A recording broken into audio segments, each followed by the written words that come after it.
Maintenance कुठं केला जातो हे सुद्धा बघितलं पाहिजे। आणि डीजीसीए मधील काही माजी अधिकारी हे या कंपनीमध्ये काम करत असल्यामुळे एक होल्ड आहे या कंपनीचा, असं आमचं मत आहे। पुढे आता व्हीएसआर संदर्भात गंभीर बाबी आणि बारामती अपघातात आलेला, आता याच्यामध्ये व्हीएसआर ची एक सवय आहे जी आम्हाला कळली, आणि हे जोपर्यंत सीसीटीव्ही आपण बघणार नाही तोपर्यंत आपल्याला कळणार नाही। तर हे लोक काय करायचे नाही तर करतात, तर हे कॅन असतात विमानाचे, जसं दादा ज्या विमानामध्ये बसलेले, मागे मी म्हणलो होतो बॅग ठेवायची जागा, आणि दादा खूप जास्त लांब जाणार नव्हते, त्यामुळे ह्यांना एक सवय त्यांच्याच एका अधिकाऱ्याने आणि पायलटने मला सांगितलंय, आम्ही कॅन एक्स्ट्रा इल्लीगल आहे, डीसीसीए अलाव करत नाही। आम्ही एक्स्ट्रा कॅन 50-50 लिटरचे हे 8 ठेवत असायचो, म्हणजे जिथं कुठं लँड होईल तिथे एखादा छोटासा टँकर आणून पैसे देण्यापेक्षा तेच जर आम्ही पेट्रोल ओतलं तर आम्ही सेफ राहू शकतो, असं एका माझी पायलटली ज्यांनी व्हीएसआर मध्ये काम केलं असं आम्हाला तिथं सांगितलंय।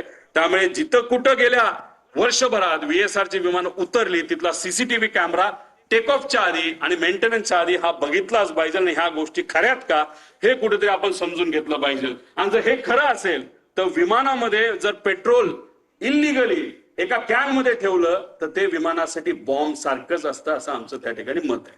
पुढे आता याच्यामध्ये व्हीएसआर संदर्भात गंभीर बाबी आहेत, आणि काय कोणाला बघितलं पाहिजे, ह्या क्लिअरन्स इंजिनियरला पकडलं पाहिजे, त्याशी चर्चा केली पाहिजे, क्वालिटी इंजिनियरशी बोललं गेलं पाहिजे, मेंटेनन्स इंजिनियरशी त्याच्यामध्ये बोललं पाहिजे, आणि हे सर्व नियमाचं उल्लंघन जर या कंपनीकडनं त्या ठिकाणी झालं पाहिजे तर या व्यक्तीवर कारवाई होणं आणि मनुष्यबळाचा गुन्हा या कंपनीच्या मालकांवर होणं अतिशय महत्वाचं आहे, असं आमचं त्या ठिकाणी मत आहे। त्यानंतर EASA ने कंपनीला TCO परवाना सुरक्षेच्या कारणामुळे जर कॅन्सल केला असेल तर त्याला काही ना काही ते कारण आहे, आणि असं आहे की हे EASA ही जी युरोपियन कंपनी त्यांनी ऑलरेडी एक कॉपी DGCA ला पाठवलेली आहे। त्यामुळे DGCA ला मला विचारायचं आहे की ही कॉपी तुमच्याकडे येऊन सुद्धा तुमच्याकडे ती दिल्या गेल्यानंतर सुद्धा तुम्ही VSR ला का ऑपरेटिंग टर्म्स मध्ये ठेवलं, का त्याचा तुम्ही परवाना रद्द नाही केला, असा प्रश्न एक पुतण्या ज्यांनी काकाला त्या ठिकाणी घालवलेला आहे त्याचा, त्या पुतण्याचा आणि एका कार्यकर्त्याचा त्या ठिकाणी आमचा प्रश्न आहे। आणि एवढं मोठं घात असून सुद्धा आता सुद्धा मुख्यमंत्री आणि दुसरे उपमुख्यमंत्री आणि बाकी नेते अजून सुद्धा VSR कंपनीच्या माध्यमातून ट्रॅव्हल करतायत, विमानातून त्या ठिकाणी ते जात आहेत, हे अतिशय घातक आहे। त्यामुळे या बाबतीची नोंद सरकारने तिथं घेणं फार महत्वाचं आहे। आता तुम्ही म्हणाल हे जे आहे हे काय आहे, एक ग्रुप असतो, सर्व मंत्र्यांकडे 2 ग्रुप असतात, ते ग्रुपचं नाव ते वेगवेगळे ठेवू शकतात, पण एक साई एव्हिएशन नावाची कंपनी, एरो नावाची कंपनी, आता इथं मी GR तुम्हाला दिल्यानंतर तुम्हाला लागलं तर आम्ही तिथं देऊ, या कंपनीने अलोकेट केलेला 2 हँडलिंग कंपनी आहेत। मग या 2 कंपन्या खालचे जे ऑपरेटर आहेत VSR सारखे यांच्याशी संवाद साधून कुठलं विमान कधी अवेलेबल आहे, मंत्र्यांना कधी बाहेर याबद्दलची माहिती त्या ठिकाणी ती दिली जाते। मग त्या ग्रुपमध्ये कोण असतं तर त्या मंत्र्यांचे सगळे PA, ऑफिशियल PA आणि जे कोणी प्रोग्राम बनवतात ते PA, ते अधिकारी त्या ग्रुपमध्ये असतात। आणि त्याच्याच बरोबर आपले जे संचालय आहे ह्याचं महाराष्ट्राचं विमानांचं, तिथले जे डायरेक्टर आहेत ऑफिशियल IAS अधिकारी नाही तर त्या लेवलचा एक अधिकारी त्या ग्रुपमध्ये असतो। त्या ग्रुपमध्ये टाकलं जातं की उद्या जसं 27 जानेवारी 2026 ला 8 वाजता मुंबई ते बारामती अजित पवारांना जायचं असं ग्रुपमध्ये, आणि एरोचा टाइम होता 1 ते 15 हे साईसाठी होतं, 16 ते 31 तारखेपर्यंत एरोच्या ग्रुपमध्ये हा मेसेज टाकला।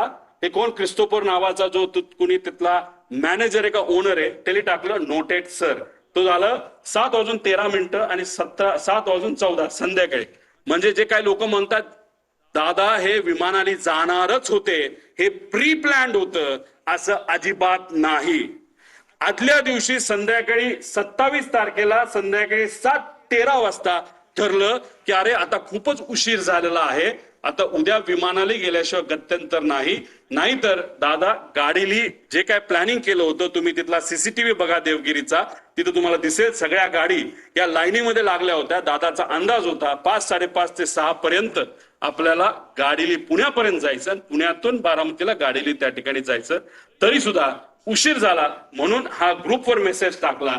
आणि हे ग्रुप अशा पद्धतीने त्या ठिकाणी चालवले जातात. आता हे एरो नावाचा कंपनी कोणाची हे आपल्याला पुढे जाऊन बघावं लागेल. आता हे एरो कंपनी आहे, सरकारची विमाने बुक करण्यासाठी ही काम करते.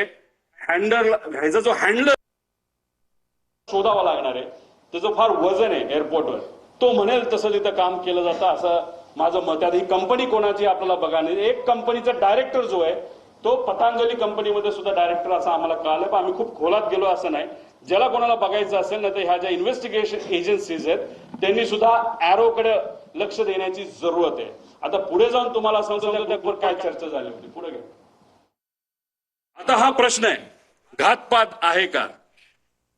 मला सुद्धा शंका आहे की कदाचित हे घातपात असू शकतं. का?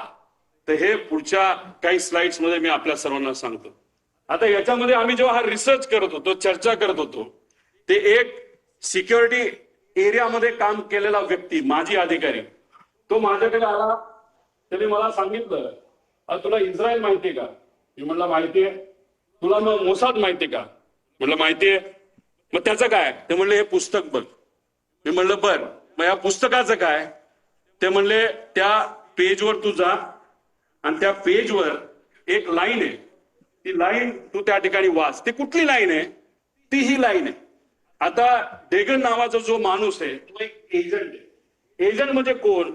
जो एखाद्या व्यक्तीला असॅसिनेट नाहीतर एखाद्या व्यक्तीला मारायचं असेल प्लॅनिंगली, तर हा तो डेगन नावाचा एजंट आहे.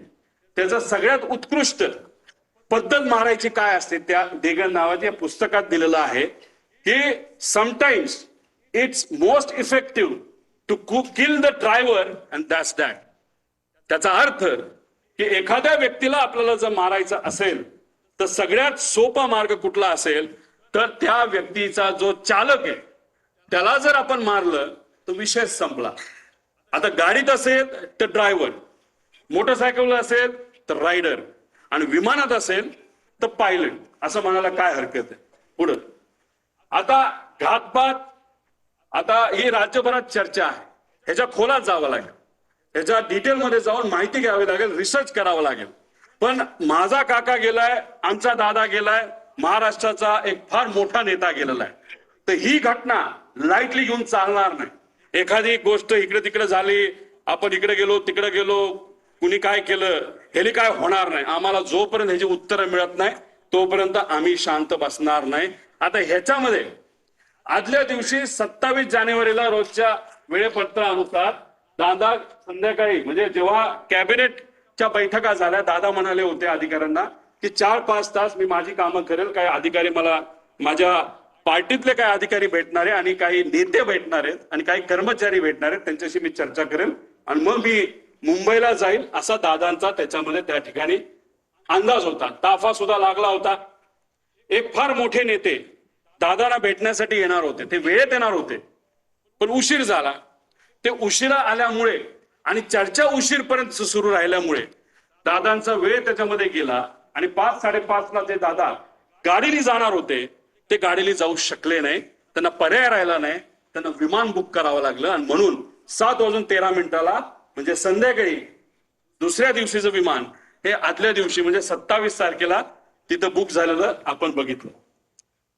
पूर्व विदर्भातील एक कुठले तरी नेते, हे मोबाईल चेक करा दादांचे, नाही तर लँडलाईनवर कोणाचा फोन होता काय होता मला माहित नाही, पण मला जे कळलं आहे सही करावीच लागते. फार महत्वाची फाईल आहे. आणि मग ती फाईल कुठे हे जेव्हा बघितलं गेलं, ती फाईल घरी नव्हती, ती फाईल मंत्रालयाच्या कार्यालयामध्ये होती दादांच्या. दादा कुठलीच फाईल मोकळी ठेवत नाही, पण अचानक ती फाईल तिथं होती. मग ती दादाने बोलवली. बोलवण्यात येण्यात मुंबईचं संध्याकाळचं ट्रॅफिक तुम्हाला माहितीये. ती फाईल पोहोचूस तर वेळ गेला. वेळ गेल्यानंतर ती फाईल आली. पण एक मोठा नेता आपल्या पक्षाचं बोलत असेल तर सही तर करावीच लागेल. आणि मग दादाने ती सही केली. ती फाईल यूज तर सही करूच तर त्याच्यामध्ये दुर्दैवाने त्या ठिकाणी वेळ गेला. आता ह्याच्यात खोलात जर जायचं असेल, कारण आमच्या पण ओळखी तिथं आहेत, आमच्या पण जीवाची माणसं आहेत. अजितदादांबरोबर जेव्हा केव्हा मी भेटलो आणि दादांचा जो काही शेवटचे 3-4 महिने होते त्यात मी, दादा आणि त्यांच्याबरोबरचे अधिकारी एकदम घट्टपणे एक फार महत्वाची चर्चा त्या ठिकाणी करायचो. आणि ती करत असताना मग काही अधिकाऱ्यांचे, कर्मचाऱ्यांचे त्याच्यावर आमच्यावर त्या ठिकाणी विश्वास असल्यामुळे तिथं चर्चा काय चालली होती हा विषय जेव्हा केला तेव्हा तिथं चर्चा कुठलं तरी राजकीय कन्सल्टंट कोणीतरी आहे त्यांचा जो कॉन्ट्रॅक्ट आहे जो शेकडो कोटीचा आहे तो आपल्याला कॅन्सल करावा लागतोय कारण त्यांच्याकडनं काहीच आपल्याला मिळत नाही त्याचा काहीच फायदा होत नाही.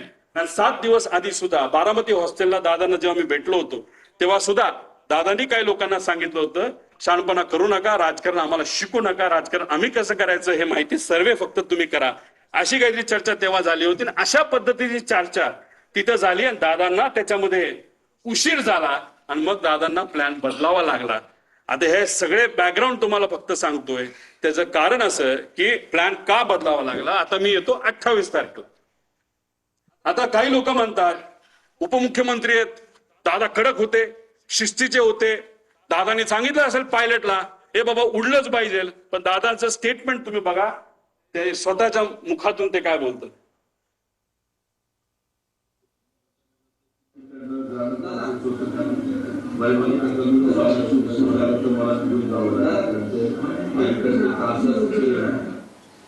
म्हणजे दादा कधी पण विमान उडवत असताना कॅप्टनला विचारायचं बाबा काय वाटतं, जायचं का नाही जायचं, उडायचं का नाही उडायचं, काय अडचण आहे, तुम्हाला जे वाटतं ते करा. एका ठिकाणी त्यांना यायचं होतं, मुंबईकडनं ते उडले पण होते, माझा अंदाज आहे 2-2.5 वर्षापूर्वीची गोष्ट असेल, हेलिकॉप्टरले होतं, लोणावळ्याला धुक्क वाढलं होतं. दादांना त्या कॅप्टननी सांगितलं थोडंसं दुःख जास्त आहे, रिस्क आहे, पण आपल्याकडे डबल इंजिन आहे, हेलिकॉप्टर आहे, अजिबात दादा काळजी करू नका. दादा म्हणले काय नाही, मुंबईला परत दे. दादा परत मुंबईला गेले आणि गाडीली पुण्याकडे त्या ठिकाणी आले. हे दादांची वस्तुस्थिती होती. दादांचं एक मत होतं, जो एक्सपर्ट आहे, जो त्यातला एक्सपर्ट आहे त्याचा ऐका, अभ्यास करा, रिस्क उगाच त्याच्यामध्ये त्या ठिकाणी घ्यायची नाही, अशी दादाची भूमिका होती. हे होते आमचे दादा जे वेळेवर एअरपोर्टला पोहोचले, पण नंतर जे घडलं त्याच्यामध्ये काही गोष्टी तुम्हाला पुढे मी सांगतो. पुढे